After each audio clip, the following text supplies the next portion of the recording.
Ntate Sipho Hotstix, welcome to the show. Thank you. Thank you for inviting me. You already have all these amazing awards. Why would you still feel the need to get a Matric certificate? Well, it was not even about the certificate. Certificate is paper. It's knowledge. Knowledge gives you power. And power is not necessarily material. So it becomes a... Sorry. It's okay.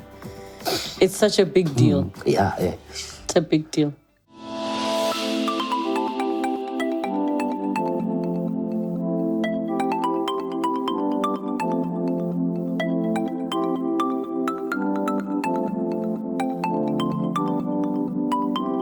Returning to school after decades of an illustrious, successful, and very public career, our guest is here to share his story. Let's unpack.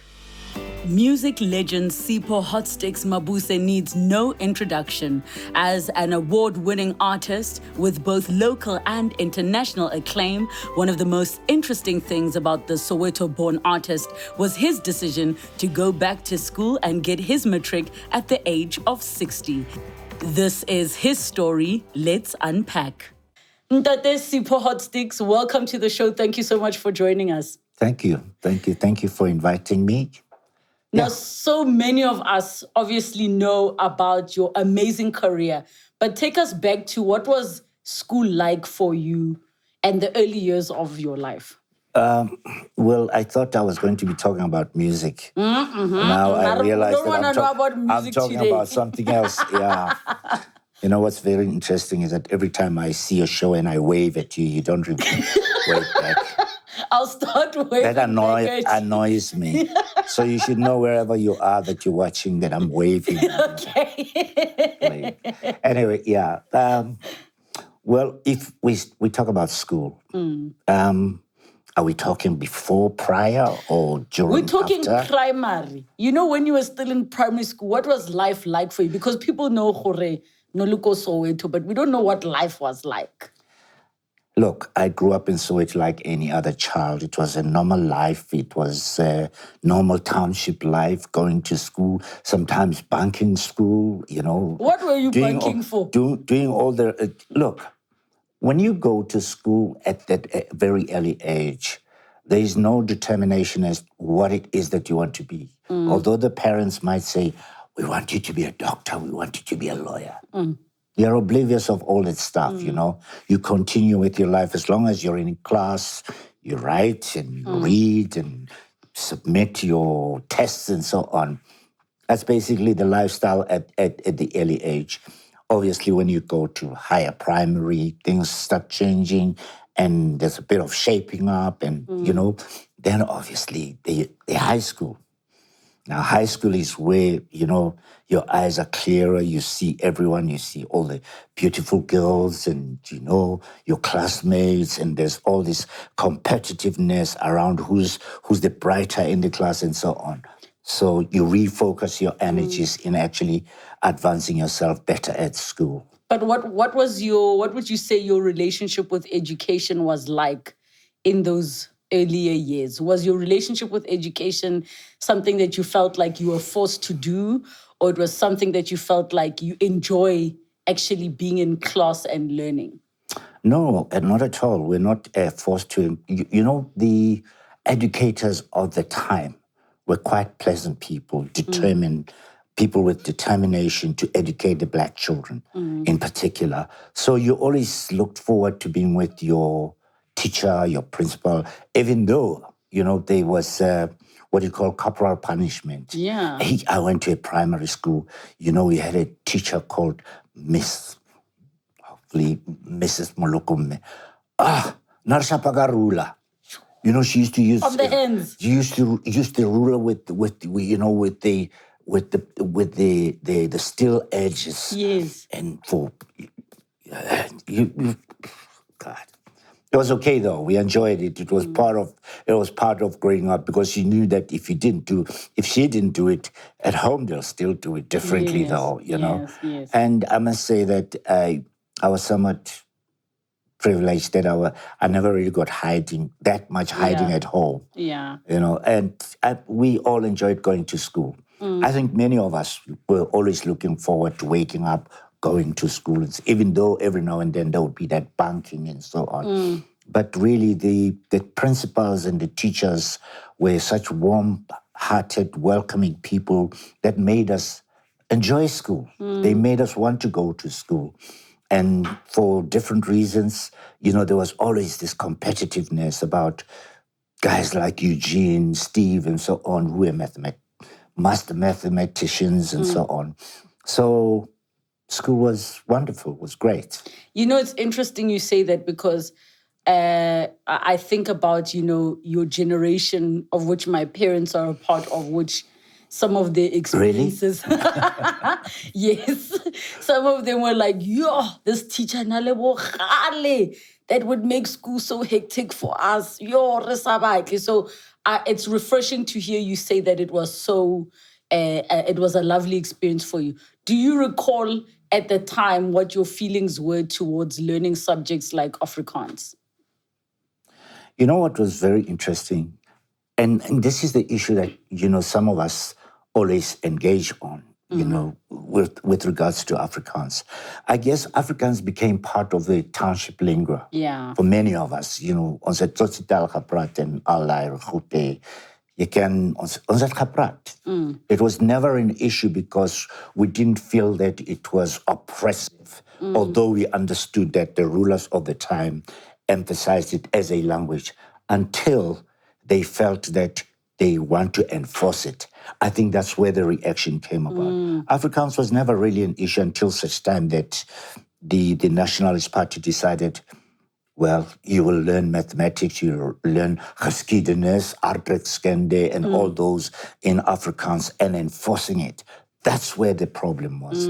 But English, Afrikaans, home languages were part of a pleasant situation that we have, including woodwork, by the way. A lot of people think when you did woodwork, you were not smart. I went to one of our woodwork masters at Mr. Shabangu's funeral. And at his funeral, our maths teacher, Mr. Somo, said, what people do not understand, unless you understand mathematics, you will not do woodwork because everything is about measurement. It's only then I realized, wow, we may have understood because measurement is part of everything that you do. If you want to cook, domestic science and so on, you want to do your garden, it's all about measurements. And that's part of mathematics. It's only then I realized that, there's more to other subjects rather than how we associate ourselves with. Yeah. Were there any well-known people or public figures that were in school with you at that time? There were so many of them. Oh, God. Some of them are in parliament, And some of them, the president, for instance, current president, Cyril Ramaphosa, was my junior. I may not have been in the same school, but he was at Skanondwana, I was at Orlando West High School. There was Duman Ndlovu from Ubango, he was at Skanondwana, I was at Orlando High School. Justice Ratimo Khatleng, who was at Orlando High, I was at Orlando West High School. So there were all these people, the Peter Vundlas, all these people who are very successful today were our peers at that particular time because we were somewhat in the hands of great headmasters like Dr. S.K. Matsike, Dr. Kambule, Lehau Tabate. These were like great principals. So many of the people who had advanced themselves educationally belonged to that generation. And I'm quite proud and probably have been privileged to be in that space at that particular time. So at some point, you were introduced to music and an opportunity presented itself for you to actually start performing. And then talk us through that time in your life where you made the decision to actually leave school. You said you won't speak about music. I was economical with the truth. Okay. I became a musician by default. Tell us that story. Frankly, because I had always wanted to be an academic. But, at some stage, things became just difficult because of my parents' separation and so on. So there was no proper guidance. You know, when you're in that kind of space, you make your own decisions about things that you want to do. Perhaps it was God's decision, it was God's choice that I got into music. God knows what would have happened if I didn't get into music. You know, township life is very unpredictable. You know, you interact there and you engage with strange characters, and you find yourself being one of them. I mean, some of my schoolmates at some stage were they were what you call maginta, type of guys that would go and do heists and so on. These were high school students. And thankfully, I became a musician. I met wonderful guys in Selbin Tuli, Ali Khawdi, Monty, and Arthur. And I wasn't part of a group that was requested to perform, as a talent search type of thing at school. I came in the following day when some of my classmates told me, how, because they knew that I loved music a lot. There were some guys who were performing. Why were you not part of them? I said, I don't know. They were. And the following day, I went to school. Of course, I had bunked school the day before. And I met, as I was walking home, I saw these guys, very neat, well-spoken, affluent. You could tell that they came from affluent backgrounds. And it was Selby Ntuli, Arthur, and Alec. And Selby was Kaya Mashangu's uncle. So every time at lunch, that's where they would go. Now, I didn't live very far from Kaya's home. So I joined them. And I said to Selby, I believe that you had a performance yesterday. I love music, but I'm only a cadet band drummer. And he said, yeah, well, we don't have a drum. I said, yeah, and I've never played a whole kit. He said, no, come and join us. We need a drummer. We have everybody except the drummer. So you're part of the band. That's how I got invited.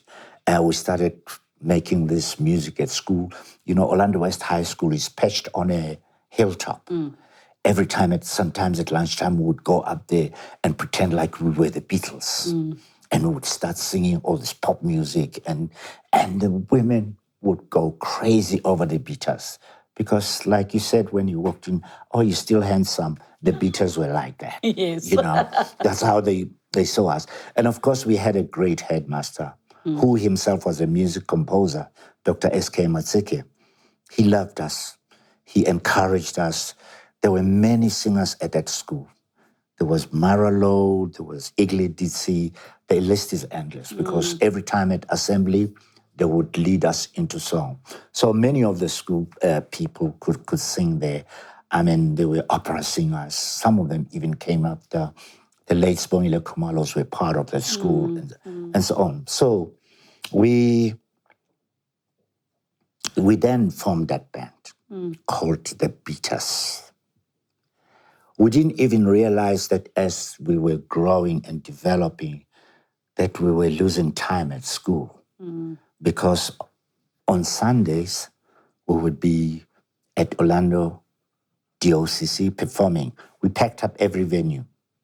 We would go out and perform at high schools invited. Our first high school invitation came from Irvin Koza, who was a student at Morris Isaacson, And we gave an amazing, so all the high schools in Soweto knew this band. And the media, of course, the journalists, those who we consider the Brad Pack of journalism, Bobra Agri, Ike Magashule, Sidney Matlaku, Doug Pekicha, the list is, these journalists could write. And all of them were musicians. They were trained classically musicians. So they would love these high school boys. For them, the fact that we came from high school as a band meant more than just being musicians. They liked the fact that we came from, we had an education. And we used it. We used that background to communicate correctly, if I may say, and Nererata Sekgowa, because we read quite a lot and we spoke in English. And of course, Selby's father being we used to call Squire. He was an educator. So, and he was known because they all came from Sophia Town and so on. So it made it easier for us to be appreciated through the media and so on. And we had competition from some of the bands like the All-Rounders, the In-Laws, the Anchors, the Souls from Alexander, the TNTs, the Rex Rabani's band from, there was that competition. So our music evolved from that Soweto soul music thing that was happening at that time. And we became a very conscientious band politically because of things that were happening. And, musically, that's how things happened. And the rest is that I've pursued the music. And Harare, we toured Zimbabwe as a group. Then it was Rhodesia. And the struggle there was intensifying. And at home, there was a groundswell of Black consciousness. Steve has just been murdered, and the student had been writers and so on. So we were caught up in that. And we realized that our role could work in the art space to advance the struggle through the songs that we were making. And we changed our name from the Beatles to Harare. And once we became Harare, everybody went wild because the music that we present was never heard of, But what was very interesting is that when we toured the continent, we had music that we had never been exposed to in this country because most of it came from England, Americans, and so on. And Harare became a household name. The rest is that we became such a household name that sadly in 1978, Selby died. So I had to take leadership and we made success of it. So this whole time that, the band grew, you were touring, you were becoming known, you were now in the mainstream media, school just fell by the wayside. We forgot about there was something called school. So, and at home, no one was saying, and then my mother was very angry and upset. I must say that my father never really had education, but he loved reading newspapers. I guess his bosses who came from England would always advise him, you must always read a newspaper. I don't know how he managed to read because he was never really in the class, but he was always carrying a newspaper coming home. My mother had a bit of education, and because she came from KZN, where education was so important. I mean, they had schools like Inanda, Adams College, Ohlange, and so on. So because she came from that space, she was aware of the education that was going on around. She had wanted to send us to those schools, my brother and I. But I guess for some reason, my father didn't want us to go there. So we had forgotten about school as the Beatles and high school. And my mother was very upset. Of course, she was angry until I brought her a home. She said, no, you can continue being a musician. Now that you got me at home. So now the career grew, and we know with the music industry, it relies more on talent than it does on qualification. So, yes. There was nothing, I would assume, at a point where you felt like, I need to go back. So now, decades pass, literally decades. What was it within you that then suddenly decided, maybe I need to consider going back? Or was it always in the back of your mind? Always been in the back of my mind. I had always admired people that had education. I've always felt that, there was a gentleman who lived around my neighborhood. He went to school, Relebogile and so on. That man used to drink. He was always drunk until he speaks here. He would make you sound foolish because he was so bright. And I mean, this guy knew people like O.R. Tambo, and so this was a group that went to Rosettenville to that popular St. Peter's College. So most of them were. So when you have such neighbors, you invariably become influenced by their demeanor. I mean, when you live in a society where you have principals, doctors, lawyers, scientists, I mean, Gordon Spear, Wellington Shazbani, who was murdered by the apartheid system, you are in an environment which says, yes, this is it. This is education. This is the only thing that you have. You know, yes, we may have been successful as musicians, but then you look admirably at these people and you think, I want to be like them, you know. And thankfully, I lived in Soweto, where I would see people going to school all the time. And I just decided I want to go and finish my matric. Now, some would say, because at the time when you actually did complete your matric, you were 60 years old. Some would have said, how? But why? You got it to getting an honorary doctorate, and I'm putting it out there. Honorary doctorate for this man, please. Wait until I get my doctorate, real one. There we go. You got it to getting, an honorary doctorate. You already have all these amazing awards. Why would you still feel the need to get a matric certificate?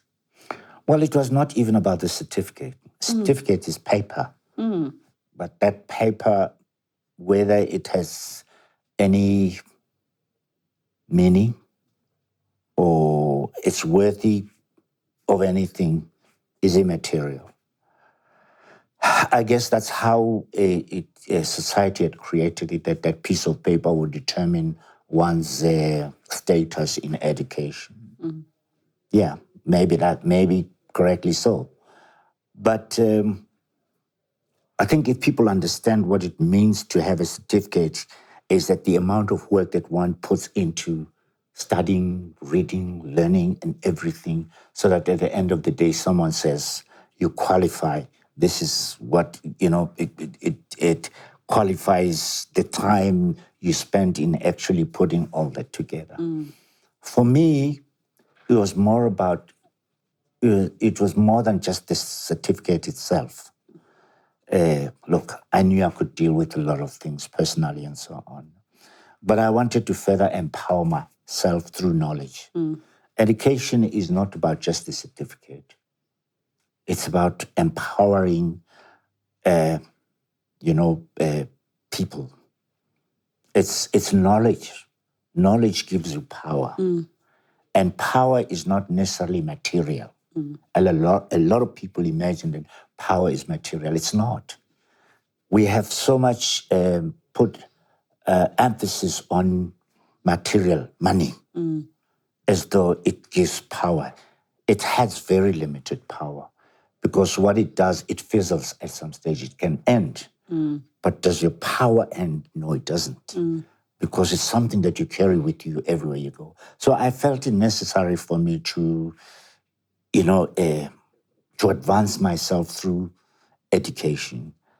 If I may have to confess, I am an avid reader. I buy books almost like I don't even buy clothes as much as I buy books, like I used to buy CDs and so on.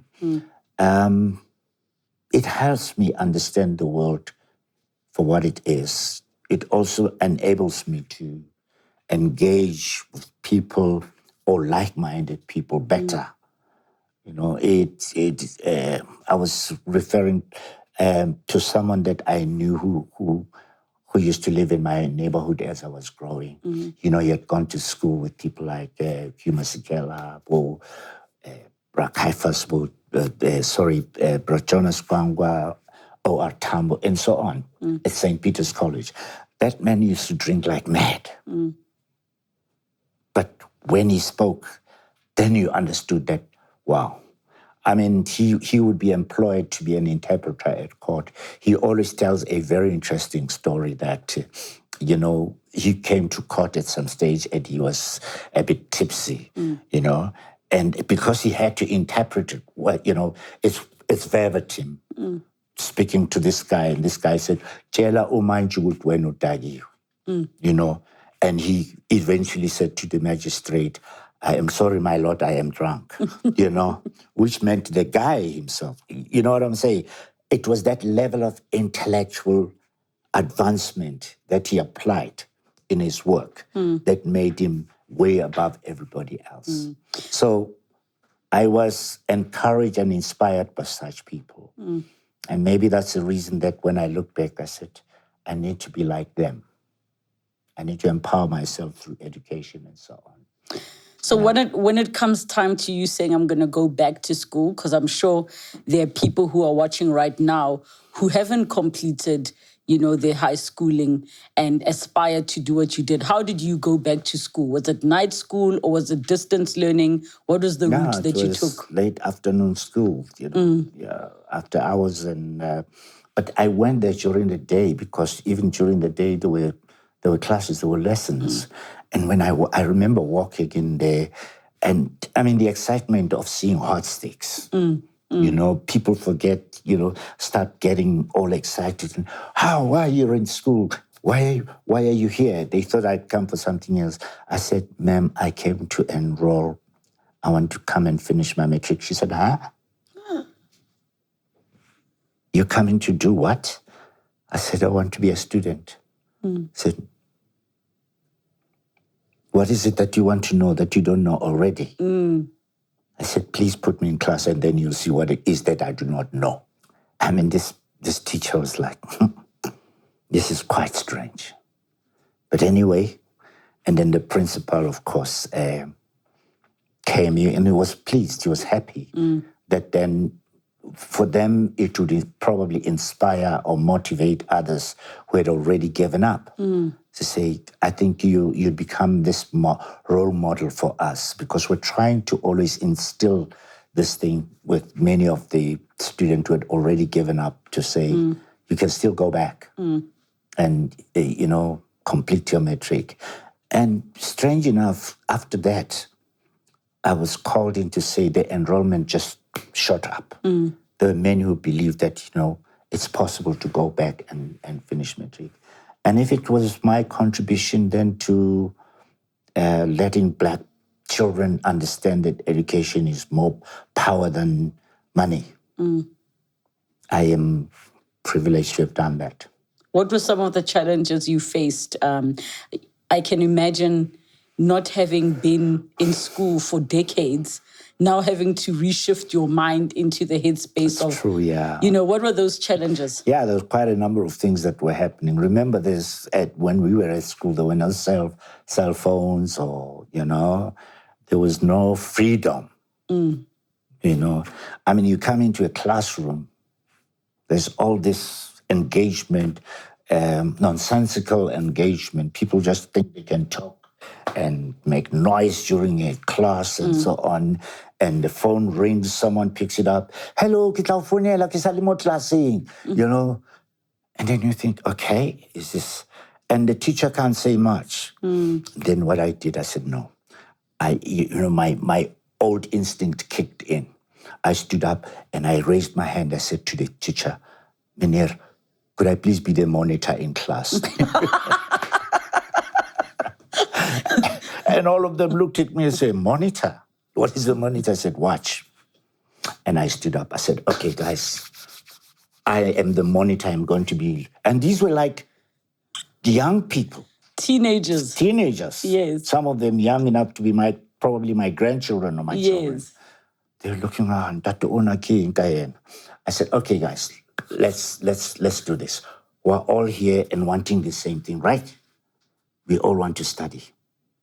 We're all here because we want our matric." Silence. I said, "Now, from now on, no cell phone is going to ring in class. If the cell phone rings, you go out. I have as much right to tell you that as much as you'd have the right to tell me What is it? Trust me. The teacher looked at me and he said, I wish we had more like you. And students started respecting that.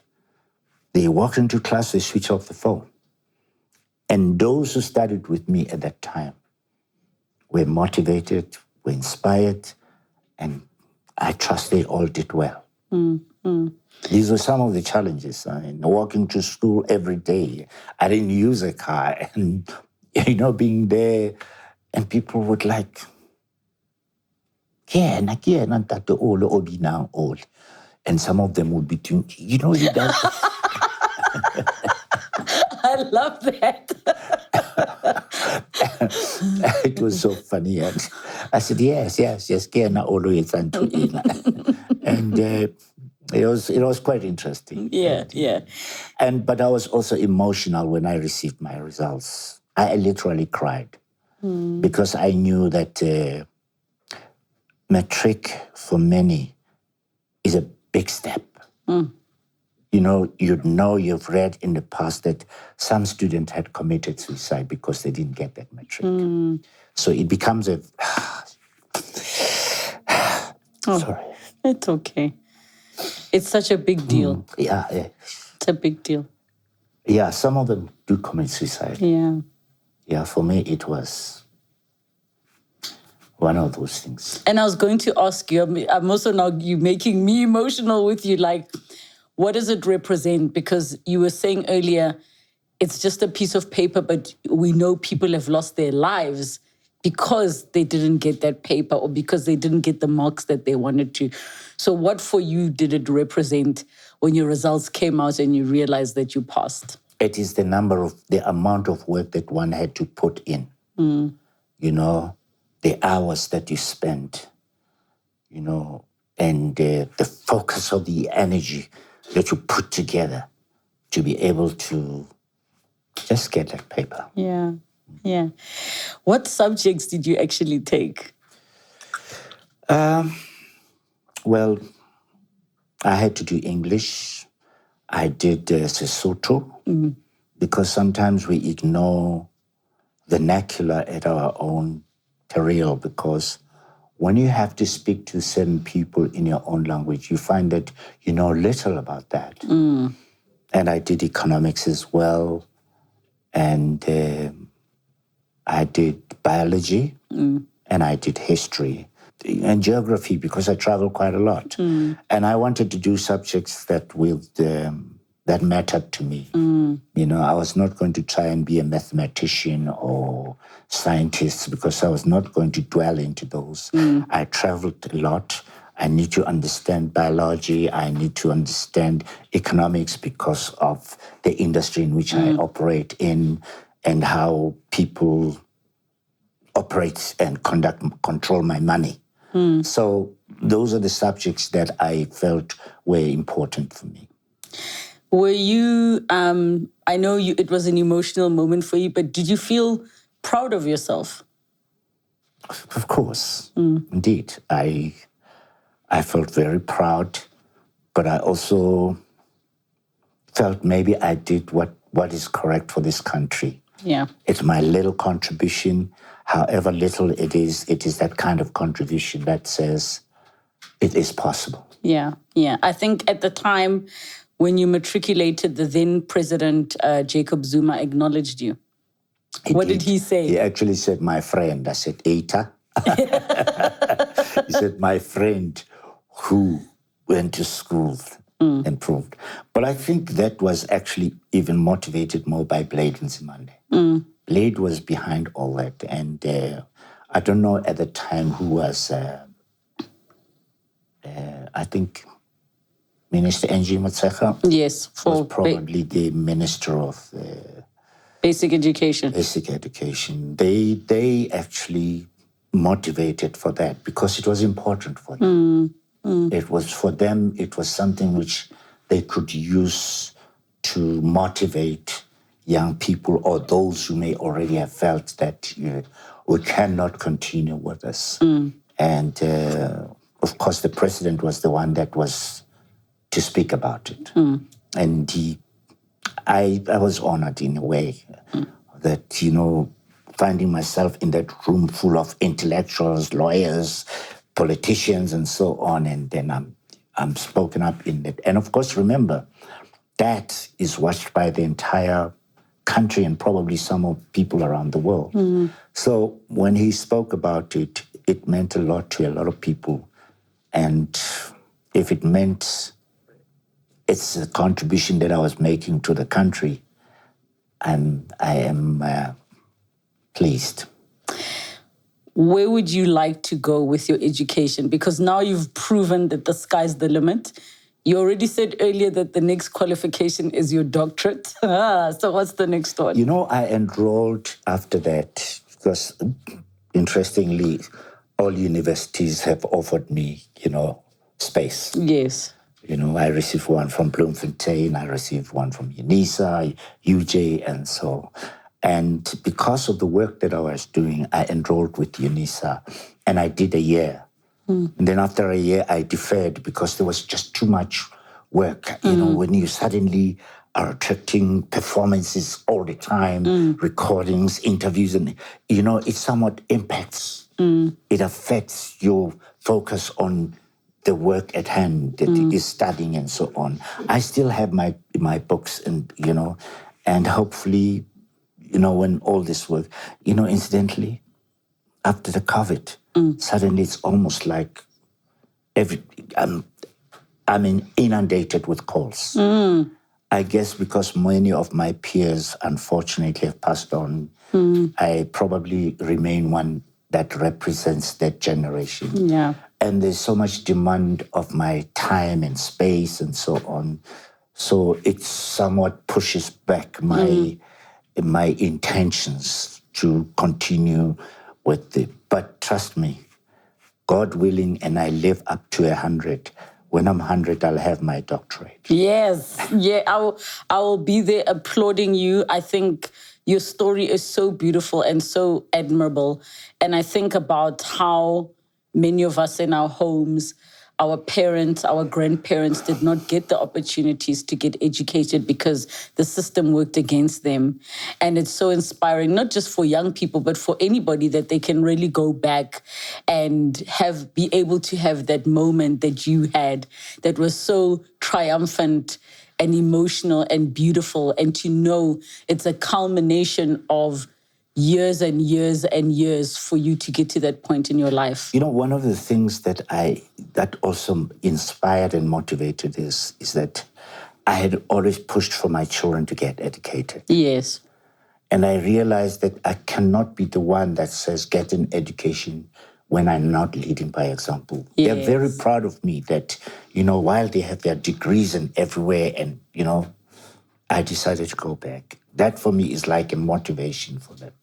And because I had insisted that, and thankfully, the kind of work that I do, music, had put me in a position where I was able to provide them with the best of education. Yes, yes. And if they do nothing after that, I'm not responsible. Yeah. I've given them everything that they, I did not get at that time. So after that, it's up to them what they do with it. What would you like to share in terms of your final words from this conversation that you'd especially like the viewers to know? I'd love to say to the young people, when you embark on going back to school to study, the focus should not be, I'm going to school because I want a better job. It's not about that. You want power. And that power comes from that education. Also, because of the situation that the country finds itself economically and so on, young people are out of jobs. They are not finding a lot of jobs. And I know how disheartening that is, that you go to school and at the end of the day, you don't get a job. But what education will do, it puts you in a pole position. You're in a pole position to get that job when it comes up. Because you've got the right skills, you've got the education. Of course, the challenges we will overcome. But never give up on education as a backbone for strengthening your future. Ntate Hotstix, always a pleasure talking to you. I absolutely admire your career, everything you've achieved, but this part of your life is mind-boggling and just absolutely beautiful that you were able to do that for yourself, but also for us. We are exceptionally proud of you, and Relebogile that you came through to talk to us. Oh, you had to say Relebogile. Yes. Thank you. Of course, yes. Hashtag Unpacked with Relebogile. Truly an inspiring conversation. I hope those of you that are watching, it is never too late. If Ntate Hotstix can get his matric at the age of 60 with a career and we're going on all at the same time, what excuse do the rest of us have? Thank you so much for tuning in. Have a good night. Next time on Unpacked. I didn't sign up for being asked about my disability. I just wanted somebody that I can build, life with. So I wanted to get to know her and not her disability, of course. And then I remember when I met him, he tried to push me. So I was like, no, she I'm wasn't okay. having it. She's like, I can do it No, myself. I want to see you because if you're behind me now, I can't see. She touched my heart. She's full of kindness, compassion, caring.